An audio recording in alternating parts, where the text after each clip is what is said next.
minamahal kong kababayan, I leave this chamber as I first entered it. Sasagutin ko na po ngayon. Sabi ni Senator Marcoleta kahapon, ligtas ka na.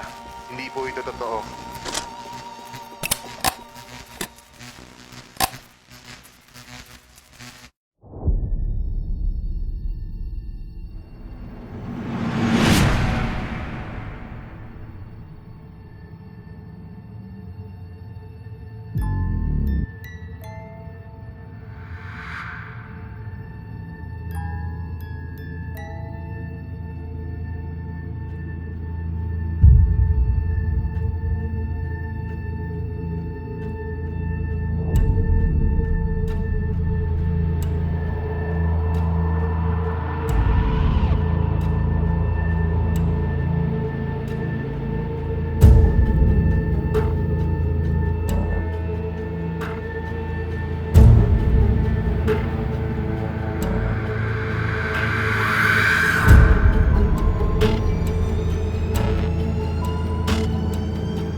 Ano po bang dahilan na pagpunta niyo po dito?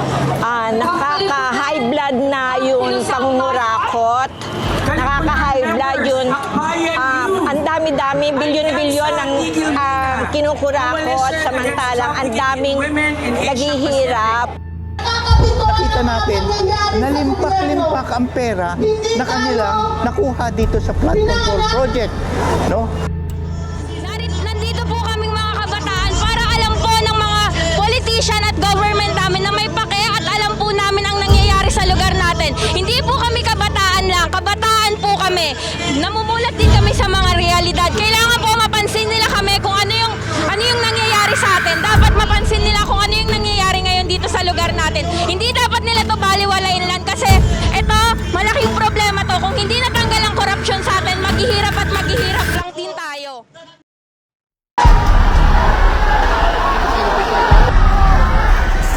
Uyog na!